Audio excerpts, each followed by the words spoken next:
आपके साथ अर्चना मिश्रा। संसद का मॉनसून सत्र चल रहा है। सत्र का आज 11वां दिन था। संसद के दोनों सदनों में कामकाज के लिहाज से 11 खास। देखिए संसद की कार्यवाही से जुड़ी हर खबर संसद टीवी के खास कार्यक्रम सदन दिन भर में। लेकिन सबसे पहले बात सुर्खियों की। लोकसभा से राष्ट्रीय राजधानी क्षेत्र दिल्ली सरकार संशोधन विधेयक 2023 पारित। गृह मंत्री अमित शाह ने चर्चा का दिया जवाब।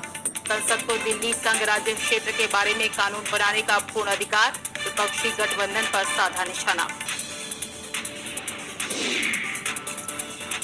आम आदमी पार्टी सांसद सुशील कुमार रिंकू संसद के मॉनसून सत्र से निलंबित।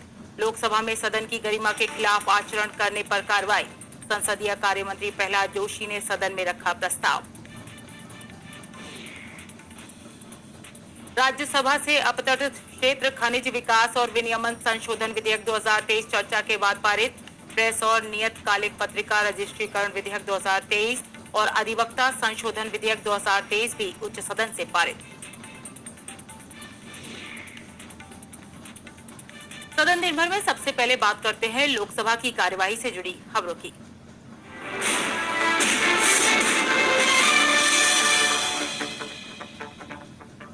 लोकसभा में विपक्ष के हंगामे के बीच दिल्ली राष्ट्रीय राजधानी राज्य क्षेत्र शासन संशोधन विधेयक 2023 पारित हो गया। इसके साथ ही सदन को अगले दिन के लिए स्थगित कर दिया गया। वोटिंग के दौरान विपक्षी सांसदों ने सदन से वॉकआउट किया। बिल को लेकर गृह मंत्री अमित शाह ने विपक्ष पर जमकर निशाना साधा। केंद्रीय गृह मंत्री अमित शाह ने विधेयक पर चर्चा का जवाब देते हुए कहा कि दिल्ली में राष्ट्रीय राजधानी क्षेत्र दिल्ली सरकार अधिनियम 1991 लागू है। विपक्ष के कुछ सदस्यों ने कहा कि सर्वोच्च न्यायालय के आदेश का उल्लंघन हुआ है। ये बात बिल्कुल गलत है। विधेयक में सर्वोच्च अदालत के निर्णय में पैरा 86, पैरा 95 और विशेषकर पैरा 164 में स्पष्टता से कहा गया है कि संसद को दिल्ली संघ राज्य क्षेत्र के किसी भी विषय पर कानून बनाने का अधिकार है। केंद्रीय गृह मंत्री अमित शाह ने कहा कि आज इस विधेयक के लिए विपक्षी दल यहां आ गए, बाकी 9 विधेयक के लिए क्यों नहीं आए। उन्होंने कहा कि ऐसा इसलिए है क्योंकि आपके लिए देश नहीं गठबंधन जरूरी है। मान्यवर सदस्यों ने मुद्दे उठाए थे कि ये विधेयक जो लेकर आए वो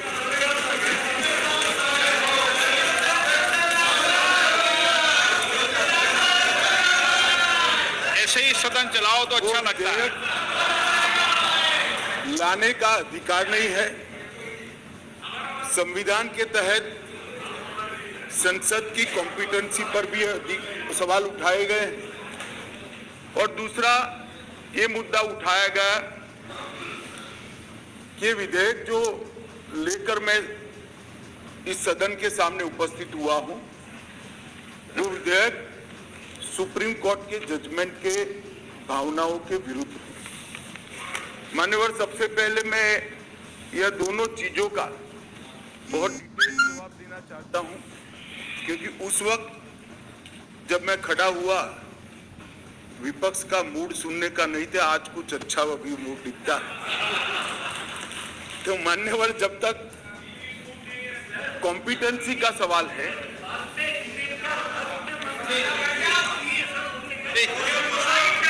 प्लीज मान्यवर, जहां तक कॉम्पिटेंसी का सवाल है, संघ राज्य क्षेत्र का प्रशासन संविधान के भाग 8 में उल्लेखित प्रावधानों के तहत आता है। अनुच्छेद 239 से 242 तक इसकी कार्यरीति को संविधान में वर्णित किया गया है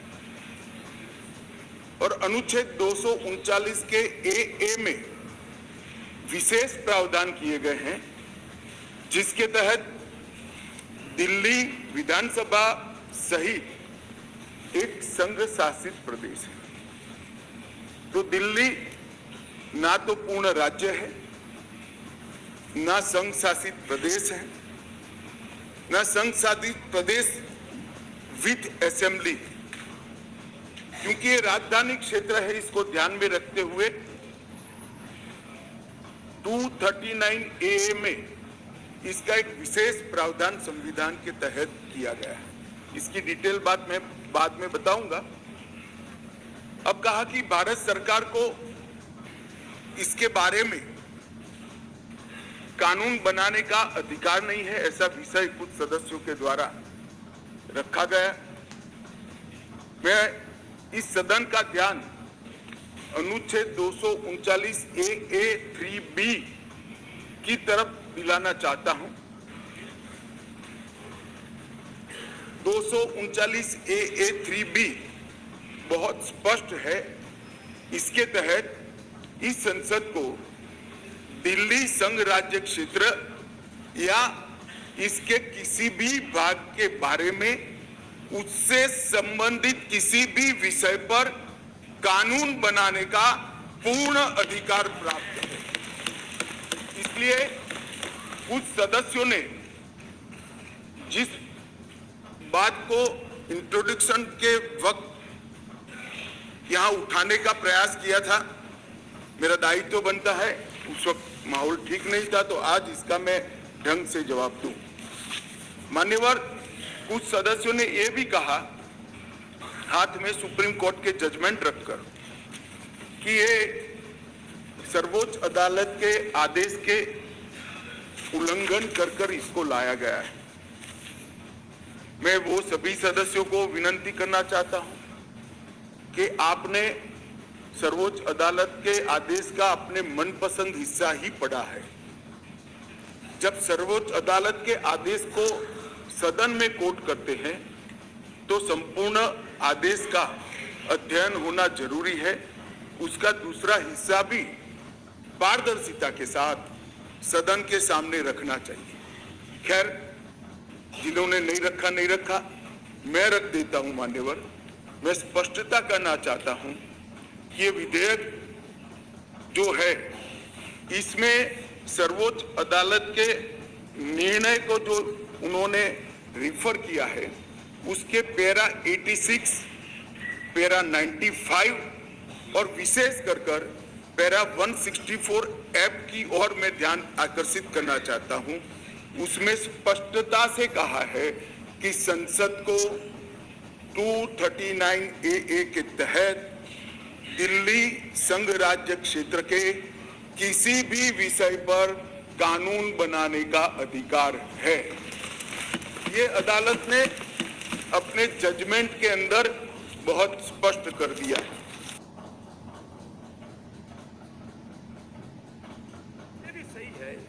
A review petition filed by the center in the Supreme Court claimed that Delhi is not a full-fledged state, but only a union territory which is an extension of the union. आपको सुविधा ये मैं बता रहा हूँ। The parliament is Delhi's two legislation. ये भी अपने कहते, two legislation. ये भी अपने कहते।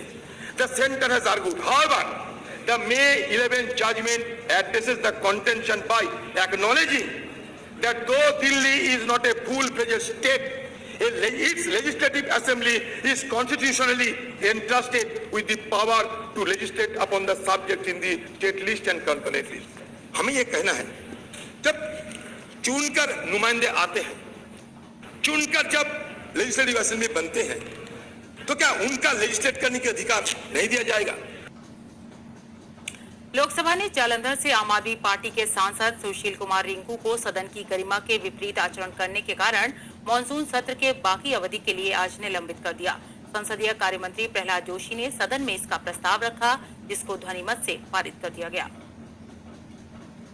नेम करता हूं माननीय संसदीय कार्य मंत्री जी। रूल 374 में मैं ये रेजोल्यूशन मूव करता हूं कि सुशील कुमार रिंकू जो दुर्व्यवहार किया है वेल में आके कागज फाड़ के फेंका है आसन के ऊपर उनको remaining part of the session के लिए विलंबित किया जाए।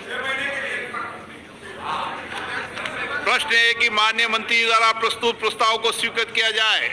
जो सदस्य इसके पक्ष में हाँ गए, जो सदस्य इसके विरोध में ना गए, मेरे विचार में निर्णय हाँ वालों के पक्ष में, हाँ वालों के पक्ष में प्रस्ताव स्वीकृत हुआ। श्री सुशील कुमार रिंकू माननीय सदस्य को सदन के इस सत्र तक लिए बचे सत्र के लिए निलंबित किया जाता है।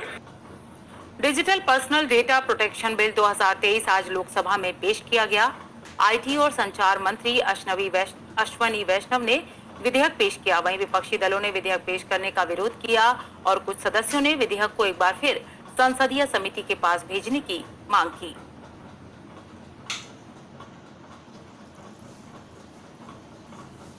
I rise to move for leave to introduce a bill to provide for the processing of digital personal data in a manner that recognizes both the right of individuals to protect their personal data and the need to process such personal data for lawful purposes and for matters connected therewith or incidental thereto. This is a cumbersome bill and very different from the original bill which was sent to the standing committee. Under Rule 72(2) of the Rules of Procedure and Conduct of Business of the Lok Sabha, I hereby rise to oppose the introduction of the bill.